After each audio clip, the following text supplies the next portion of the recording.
Hello student, स्वागत है आपका एक बार फिर से हमारे एपी के इस 4th वीडियो में, जिसमें हम लोग एक्सरसाइज 5.2 के लास्ट के 10 क्वेश्चंस को देखने जा रहे हैं। पिछले वीडियो में हमने एक्सरसाइज 5.2 के 10 क्वेश्चंस को सॉल्व कर रखा है और उससे पहले वाली वीडियो में 5.1 के क्वेश्चंस को, साथ ही साथ हम कुछ क्वेश्चंस आपके लिए भी छोड़ते जाते हैं जिसमें हिंट दे देते हैं ताकि आप उनको सॉल्व करें और प्रैक्टिस करें। साथ ही आपके हर एक डाउट का हमें वेलकम होता है कि अगर आपके पास कोई भी डाउट हो तो आप बेहिचक हमसे पूछिए ताकि आपके हर एक डाउट्स को हम क्लियर करें, ताकि ना बल्कि हम इस चैप्टर को समाप्त करें, आपके इस चैप्टर से हर रिलेटेड प्रॉब्लम्स को भी समाप्त कर सकें। ठीक है, तो चलिए आज के इस वीडियो को शुरू करते हैं कुछ और क्वेश्चंस के साथ, ताकि ये चैप्टर आज समाप्त हो जाए, ये एक्सरसाइज समाप्त हो जाए एनसीईआरटी से।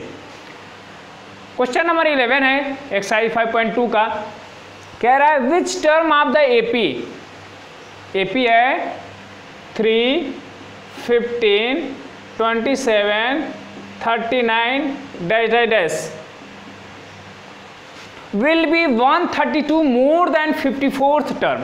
कह रहा है इस एपी का कौन सा टर्म जो होगा वो 54th टर्म से 132 ज़्यादा होगा। तो पहले तो हमें ये पता होना चाहिए कि 54th टर्म कितना है और उसमें 132 ऐड कर देंगे, उसके बाद हम पता कर लेंगे कि वो उसमें n की वैल्यू क्या है। तो चलिए पहले ये फाइंड करें हम लोग 54th टर्म क्या है। तो इस एपी में a की वैल्यू कितनी है, 3 है। ठीक है, d की वैल्यू 15 - 3 यानी 12 है, और 54th टर्म हम लोग निकालने जा रहे हैं, यानी n की वैल्यू क्या है, 54 है।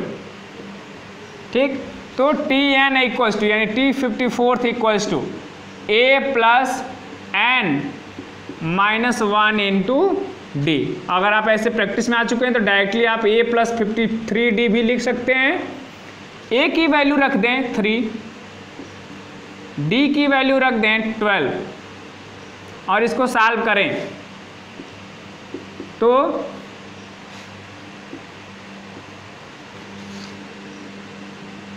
$639 जो है 54th टर्म निकल रहा है, यानी 54th टर्म जो है इस एपी का वो कितना है, 639 है। अब पूछ रहा है कि जो अगर Tn जो है वो इससे कितना ज़्यादा हो, 132 ज़्यादा हो, तो इस केस में n की वैल्यू क्या होगी। यानी Tn की value formula a plus n minus 1 into D, इसको सॉल्व करें तो 771। ठीक है, और यहाँ पे वैल्यू रख दें a का 3, n हमें फाइंड आउट करना है, और d की वैल्यू कितनी है, 12। अब इसको सॉल्व कर लें, 3 उधर जाकर सब्ट्रैक्ट होगा तो 3 सब्ट्रैक्ट करने के बाद हो जाएगा ये आपका 768। 12 इधर इंटू में उधर जाएगा तो डिवाइड हो जाएगा, तो डिवाइड होने के बाद 12 से डिवाइड करेंगे तो 12 6 72 और 4 और 8 48 यानी 4, यानी n - 1 इक्वल्स टू 64। अब इस 1 को उधर ट्रांसफर कर देंगे तो 1 उधर प्लस हो जाएगा, यानी n इक्वल्स टू 65। यानी इस एपी का जो 65th टर्म होगा वो 54th टर्म से 132 ज़्यादा होगा। Can we check this? क्या हम इसको इस आंसर को चेक कर सकते हैं कि 65th टर्म जो है वो 54th टर्म से 32 ज़्यादा है? तो 65th टर्म निकालें, अगर T65 निकालें यानी a प्लस 64d, a की वैल्यू 3 और d की वैल्यू 12, सॉल्व करें इसको तो आ जा रहा है आपका 771, और ये 54 टर्म से कितना ज़्यादा है, 132 ज़्यादा, यानी हमारा जो आंसर है वो सही है। ठीक है, तो अब चलते हैं हम लोग क्वेश्चन नंबर 12 पे, जो काफ़ी ट्रिकी क्वेश्चन है, एक तरह से काफ़ी आसान है लेकिन काफ़ी ट्रिकी भी है।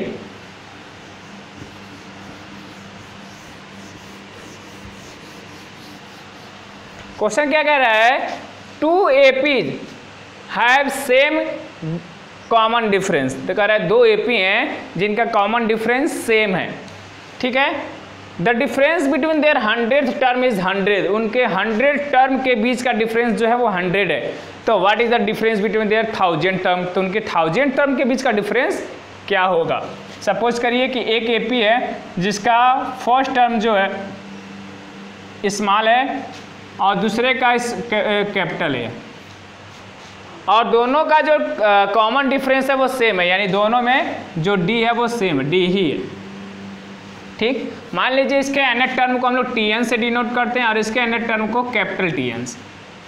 तो क्वेश्चन में क्या कह रहा है कि दोनों के 100 टर्म का डिफरेंस 100 है, यानी Tn minus Tn equals to कितना है 100 है। ठीक है, ये क्वेश्चन में गिवन है। Tn यानी a plus n minus 1 into d, और इस Tn का मतलब फर्स्ट टर्म की जगह पे a plus n minus 1 into D equals to 100। ठीक है, ब्रैकेट ओपन कर लीजिए, a plus n minus 1 into D minus n की वैल्यू यहाँ पे पुट कर दीजिए, 100 टर्म दिया है ना, तो 100 यहाँ पे रख दीजिए 100, और यहाँ भी 100 रख दीजिए। तो 100 माइनस 1 कितना हो जाएगा आपका 99, और यहाँ भी हो जाएगा a प्लस 99, सॉरी माइनस हो जाएगा ये 100। 99d से 99d कैंसिल हो जाएगा, तो क्या बचेगा small a minus capital A equals to 100। इसको इक्वेशन 1 बना ले। अब हमें क्या फाइंड आउट करना है, t 1000 टर्म का डिफरेंस और t कैपिटल 1000 टर्म का डिफरेंस क्या होगा। तो t 1000 को हम लोग लिख क्या सकते हैं, a प्लस 999d लिख सकते हैं ना।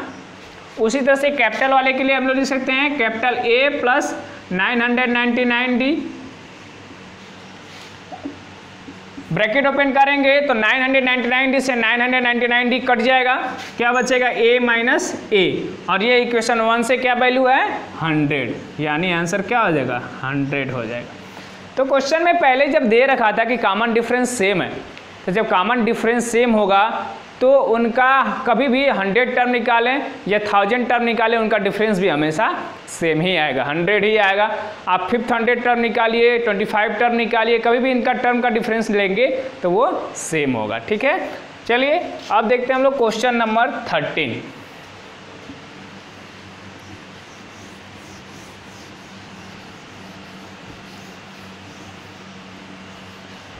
क्वेश्चन नंबर 13 में क्या बोला है, how many 3 digit numbers are divisible by 7। 3 digit numbers ऐसे कितने हैं जो कि 7 से डिविजिबल हो। तो स्टूडेंट्स पहले तो ये जानना जरूरी है कि ऐसा कौन सा एपी जो है अगर हम फाइंड करें जो कि 7 से डिविजिबल भी हो और उसके जो नंबर टर्म्स हों वो कैसे हों 3 डिजिट्स के हों। तो पहला तो ट्रिक ये हमें फाइंड करना है कि इसका फर्स्ट टर्म क्या होगा, सेकेंड टर्म क्या होगा, मतलब ऐसा एपी कैसे बनेगा जो कि 3 से 7 से डिविजिबल हो और 3 डिजिट का हो। ठीक है, तो पहला टास्क हमारा यही है कि हमें इस एपी को बनाना। तो चलिए, ऐसा क्वेश्चन जो है वो कंपटीशन के एग्जाम में भी आता है, यानी ये क्वेश्चन जो है काफ़ी इंपॉर्टेंट है। और 13 और 14 दोनों तरफ से सेम क्वेश्चन, तो अगर हम क्वेश्चन 13 देख लें तो क्वेश्चन 14 भी आसान हो जाए, और इस पर बहुत सारे क्वेश्चन बनते भी हैं, तो इसलिए ये क्वेश्चन काफ़ी इंपॉर्टेंट होता है। कह रहा है कि ऐसा 3 डिजिट का नंबर जो 7 से डिविजिबल हो, तो हमें पहले कैसे एपी बनाना है। तो क्या करें, हम लोग 3 डिजिट का स्मॉलेस्ट नंबर लिख लेते हैं और उसको 7 से डिवाइड करते हैं।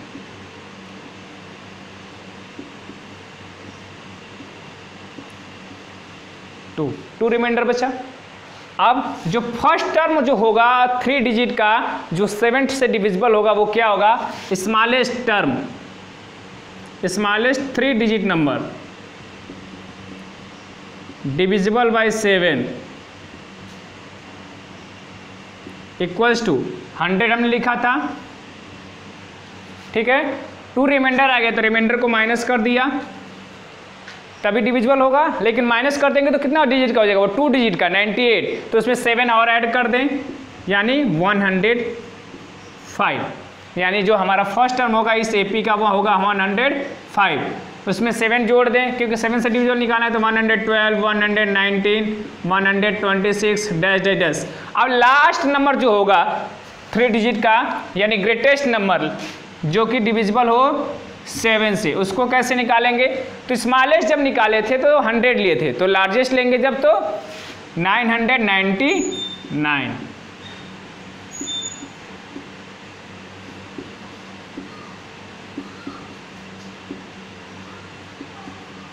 5, तो इसमें जब लार्जेस्ट नंबर निकालना है, largest 3 digit number divisible by 7, तो उसमें क्या करेंगे? डायरेक्टली लार्जेस्ट नंबर लिखकर उसमें रिमाइंडर को माइनस कर देंगे। इसमें 7 ऐड नहीं करेंगे, नहीं तो ये 4 डिजिट का हो जाएगा। तो ये तरीका है जिससे हम लोग स्मॉलेस्ट और लार्जेस्ट नंबर निकालेंगे। उसके बीच का तो लिखना आसान है क्योंकि 7 से डिविजिबल निकालना है, तो हर नंबर में 7 ऐड करते जाएंगे तो एपी बन जाएगा 105, 112, 119, 126 डैश डैश डैश कहाँ तक? 994। ये एपी बनेगा divisible by 7 and 3 digit number का। 3 डिजिट नंबर के वो नंबर जो 7 से डिविजिबल हो वो उसका एपी बनेगा 105, 112, 119, 126 डैश डैश डैश 994। तो इस एपी का फर्स्ट टर्म क्या है? 105। कॉमन डिफरेंस कितना है? 7। कॉमन डिफरेंस हमेशा वही होगा जिस नंबर से हम लोग डिविजिबिलिटी फाइंड आउट कर रहे हैं। लास्ट टर्म यानी tn कितना है? 994।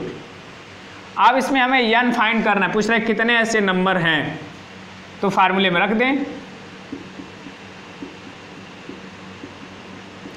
tn की वैल्यू 994, a की वैल्यू 105, n की वैल्यू फाइंड आउट करना है, d की वैल्यू 7। सॉल्व करते जाइए, 994 में से 15 सब्ट्रैक्ट होगा तो 889, 7 से डिवाइड करेंगे तो 127,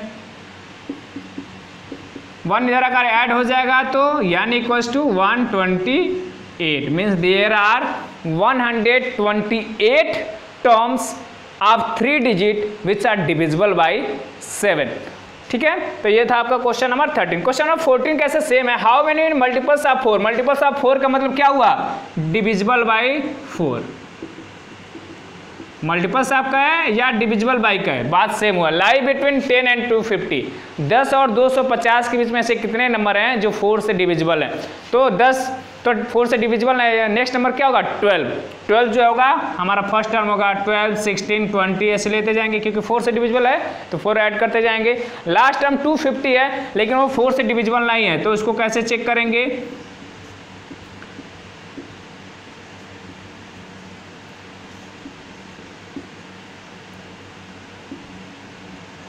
टू रिमाइंडर आ रहा है, 2 माइनस कर दें यानी कितना आ जाएगा? 248। ये एपी बन रहा है क्वेश्चन नंबर 4 का। तो इसमें अब आसानी से हम लोग n की वैल्यू फाइंड आउट कर सकते हैं। ठीक है, तो ये था आपका क्वेश्चन नंबर 14 का हिंट जो आप खुद सॉल्व करेंगे 13 की जैसे ही। अब हम चलते हैं क्वेश्चन नंबर 15 पे। आई होप आपको क्वेश्चन समझ में आ रहे होंगे। अगर जहां भी डाउट हो तो प्लीज़ पूछ लीजिएगा ताकि आपके डाउट क्लियर हो जाएं, क्योंकि डाउट क्लियर होना जरूरी है।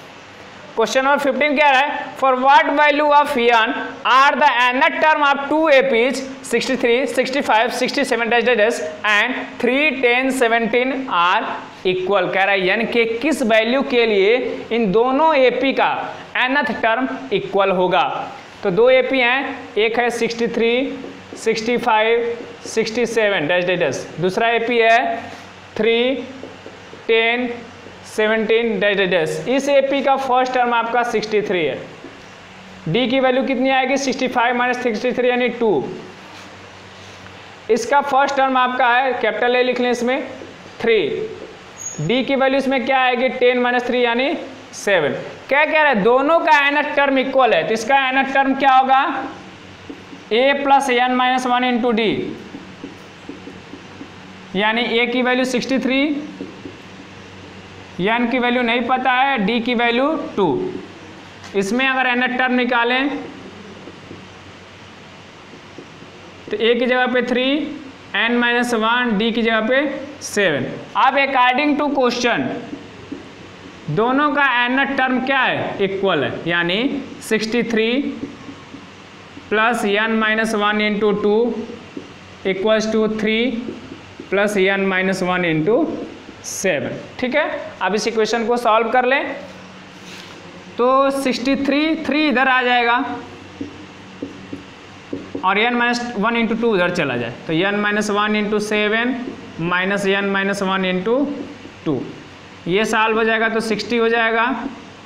यहाँ पे n माइनस 1 इंटू 7 है, n माइनस 1 इंटू 2 है, तो सब्ट्रैक्ट करेंगे तो कितना आ जाएगा, n माइनस 1 इंटू 7 माइनस 2 यानी 5।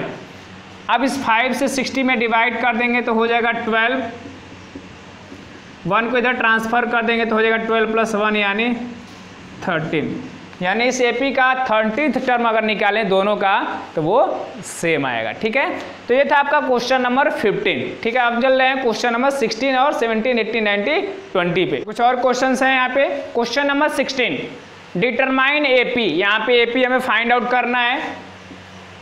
Whose third term is 16, T3 कितना है 16, यानी a प्लस 2d की वैल्यू कितनी है 16 है। ठीक है, उसके बाद 7th term axis the 5th term, यानी 7th टर्म जो है वो 5th टर्म से कितना बड़ा है 12, तो इसको इक्वेशन 1 बना ले। T7 का मतलब a प्लस 60 और T5 का मतलब a plus 4d equals to 12। Bracket open करेंगे तो a से a कट जाएगा, 6d माइनस 4d 2d हो जाएगा, सॉल्व कर लेंगे तो d की वैल्यू 6 मिल गई। ठीक, d की वैल्यू मिल गई। अब इस d की वैल्यू अगर हम लोग इक्वेशन 1 में पुट कर दें, फ्रॉम इक्वेशन 1, तो a plus 2 into 6 equals to 16, यानी a प्लस 12 इक्वल्स टू 16, 12 उधर जाकर माइनस हो जाएगा तो a इक्वल्स टू 16 माइनस 12 यानी 4।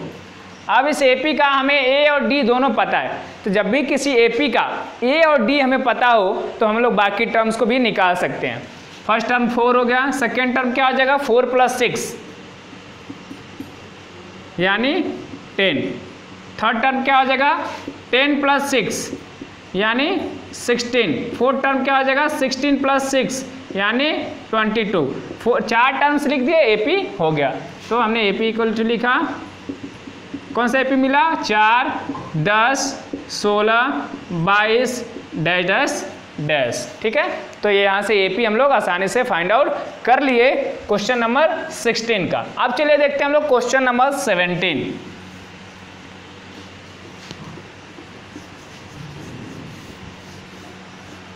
क्वेश्चन नंबर 17 में क्या पूछा है, find 20th term from the last term of the AP। कह रहा है कि लास्ट से 20th टर्म निकालिए एक AP जिसका टर्म्स हैं 3, 8, 13 डैश डैश डैश 253। कह इस AP के लास्ट से 20th टर्म निकालना है आपको। तो अगर आप AP को ऑब्जर्व करें तो यहाँ पे A की वैल्यू कितनी है 3 है, D की वैल्यू कितनी है 8 माइनस 3 यानी 5 है, 5 का डिफरेंस है। AP ऐसे इंक्रीजिंग आर्डर में बढ़ती जा रही है, तो अगर यहाँ पे 253 है तो यहाँ पे क्या आ रहा होगा 248 आ रहा होगा, 5 का डिफरेंस है। ठीक है, अब कह रहा है कि लास्ट से इधर से आपको 20th टर्म निकालना है, तो कैसे निकलेगा। तो इसके लिए एक फार्मूला भी है, लेकिन इस क्वेश्चन को हम लोग 3 तरीके से लगा सकते हैं। अगर फार्मूला याद है तो आप डायरेक्ट लगा सकते हैं।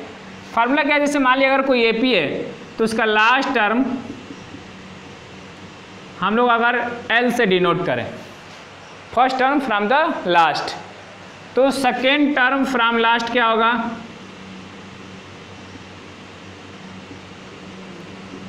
अगर फर्स्ट टर्म क्या है 253 है इधर से, तो सेकेंड कितना है उसमें से D माइनस कर दिए हम लोग, D5 था तो D माइनस कर दिया 248 आ गया, यानी L माइनस D। इसी तरह से थर्ड टर्म निकालें अगर लास्ट से तो L माइनस 2D हो जाएगा, फिर एक और D माइनस करना, फिर फोर्थ टर्म निकालें तो L माइनस 3D हो जाएगा, जितना भी है उससे एक कम D। यानी अगर हम लोग nth टर्म निकालें फ्रॉम एंड, लास्ट से या एंड से, तो क्या हो जाएगा l minus n minus 1 into d. और ये हमारा एक फार्मूला है, अगर आप याद कर लेंगे तो बहुत अच्छा होगा, क्योंकि आपके लिए क्वेश्चन सॉल्व करना बहुत आसान हो जाएगा। बिना इस फार्मूले के जो क्वेश्चन लग तो जाएगा लेकिन वो लेंदी होगा, तो प्लीज़ इस फार्मूले को आप लोगों लिख लीजिए और याद कर लीजिए, ठीक है। तो इस फार्मूले के हेल्प से देखिए अभी क्वेश्चन कैसे आसानी से लग जाएगा। हमें क्या निकालना है, 20th टर्म, यानी यन की वैल्यू कितनी है 20, तो 20th टर्म फ्रॉम एंड,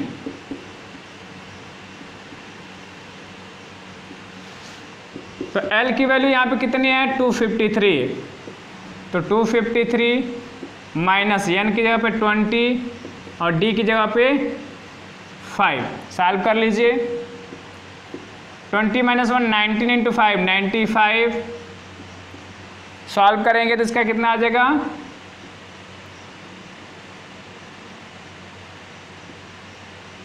158। ये कितना सिंपली तरीके से लगा। फिर अब इसका एलिटर मेथड अगर आप देखें, दूसरा मेथड की इसको सॉल्व करने का, ये तो पहला डायरेक्ट फार्मूले पे हो गया, अगर आपको याद है तो। फार्मूला नहीं याद है तो देखिए आपको कितनी ज़्यादा मेहनत करनी पड़ेगी। वो पहला मेथड था। दूसरा मेथड अगर देखें, सेकेंड मेथड, सेकेंड मेथड इस क्वेश्चन का, तो इसमें क्या करेंगे, पहला काम पहले इसमें ये फाइंड करेंगे टोटल टर्म्स कितने हैं, यानी Tn इक्वल्स टू कितना है 253, यानी a plus n minus 1 into D equals to 253, तो a की वैल्यू कितनी है 3 और d की वैल्यू कितनी है 5। सॉल्व करें इसको, 3 उधर जाएगा 250 हो जाएगा, 5 से डिवाइड होगा 50 हो जाएगा, 1 उधर जाकर ऐड होगा तो n इक्वल्स टू 51, यानी इस एपी में टोटल 51 टर्म है। अब हमें निकालना है एंड से 20th टर्म, तो फ्रॉम एंड 20th टर्म का मतलब स्टार्टिंग से, फ्रॉम स्टार्टिंग, जैसे जिस फार्मूले को हम लोग यूज कर रहे थे उसमें करना होगा, तो 51 में से जितना टर्म निकालना है उसको माइनस करके 1 ऐड कर देंगे, यानी 51 में से 20 जाएगा तो 31 और प्लस 1 यानी 32 टर्म निकालना होगा, 32nd टर्म, यानी T32 निकालना होगा, T32, यानी a प्लस 31D, a की वैल्यू 3, d की वैल्यू 5, सॉल्व कर लीजिए यहाँ पे 155 यानी 158। अभी सेम आंसर आया था उस मेथड से भी, ठीक है ना। अब जो थर्ड मेथड होगा इसका,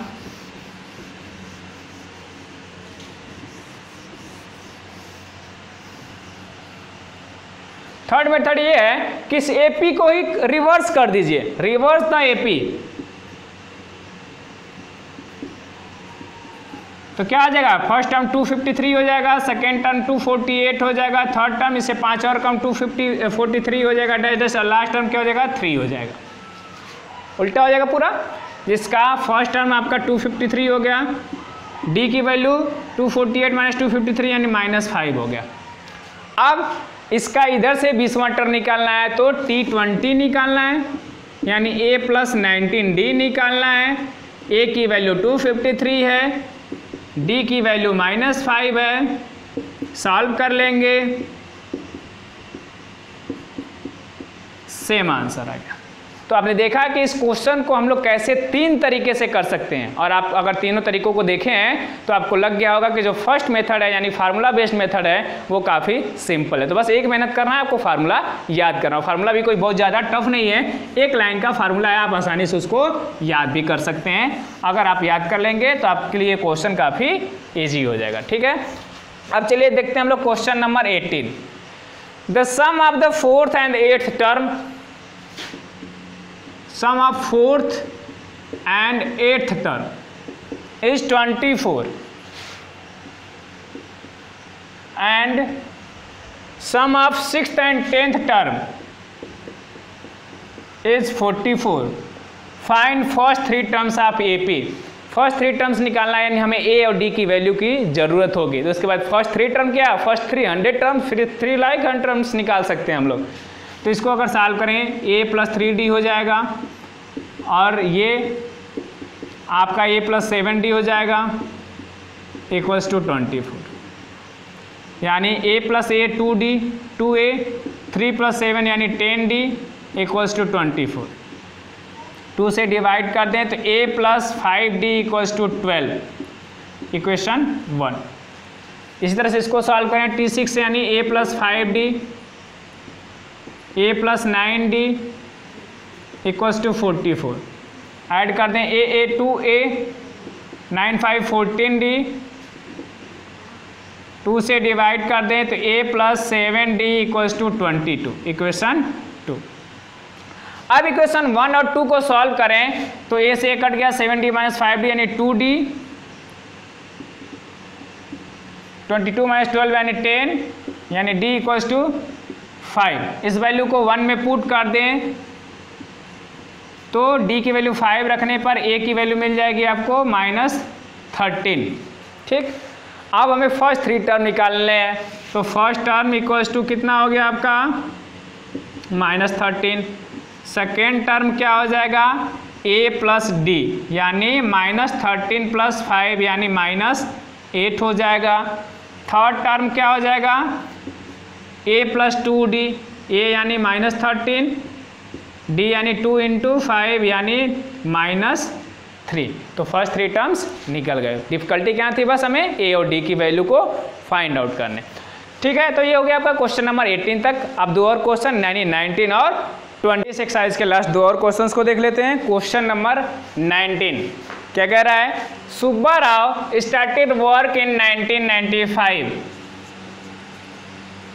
at an annual salary of ₹5,000 and received an increment of ₹200 each year. In which year did his income reaches ₹7,000? कह रहा है कि सुब्बा राव जो है 1995 में काम करना शुरू किए और उनको सैलरी कितना मिलना शुरू हुआ, 5,000 रुपया,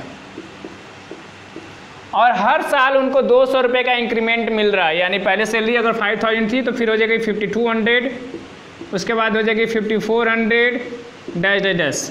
तो कह रहे हैं कि किस साल उसका जो सैलरी होगा वो 7,000 हो जाएगा। मतलब यहाँ पे एपी में कौन सा टर्म जो होगा वो 700 होगा। यानी यहाँ पे हमें पूछ रहा है एन की वैल्यू। ए की वैल्यू क्या है, 5,000 है। ठीक, ए की वैल्यू 5,000, डी की वैल्यू 200 क्योंकि 200 का इंक्रीमेंट हो रहा है। तो हमें ए निकालना है एन। टी एन कितना है आपका 7,000।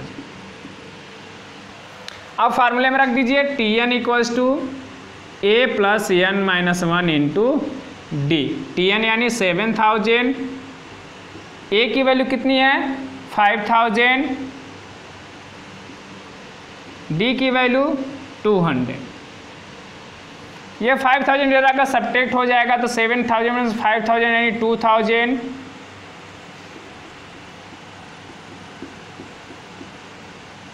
अब ये 200 इधर इंटू में इधर आकर डिवाइड होगा 2,000 से तो हो जाएगा आपका 10, और 1 इधर आएगा तो n की वैल्यू मिल जाएगी 10 + 1 यानी 11। यानी n की वैल्यू 11 आ रही है। यानी therefore in 11th year his salary become 7,000 rupees. 11वें साल में यानी 1995 में, तो 2006 में उनकी सैलरी कितनी हो जाएगी 7,000 रुपये हो जाएगी। 5,000 से 7,000 हो जाएगी। ठीक है, अब चलिए क्वेश्चन नंबर 20 का सलूशन देख लेते हैं और इस वीडियो के साथ साथ इस एक्सरसाइज को भी समाप्त करते हैं। Question number 20, Ramkali saved ₹5 in first week. First week में उसने कितना सेव किया, 5 rupees of a year, and then increases हर वीकली सेविंग बाय ₹1.75। और उसके बाद वो क्या की 1.75 रुपीज़ बढ़ाते गए। यानी डी की वैल्यू कितना मिल गई 1.75। इफ इन एनथ टर्म यानी एनथ वीक उसका सेविंग जो है वो 20.75 रुपीज़ है, तो एन की वैल्यू फाइंड आउट करें। यानी similar to question number 19 value put कर दें ठीक, वैल्यू पुट कर देंगे यहाँ पे ए, TN और D का। TN की वैल्यू 20.75, A की वैल्यू 5 और D की वैल्यू 1.75। इधर सब्ट्रैक्ट कर लेंगे इसको तो 15.75 हो जाएगा। अब इसको सॉल्व कर लेंगे तो हमें n की वैल्यू मिल जाएगी और वो कहिए तो सॉल्व कर देते हैं फिर। 15.75 by 1.75 equals to n-1 divide करेंगे तो 9 बार में कट जाएगा और 1 इधर आएगा तो n इक्वल्स टू 9 + 1 यानी 10।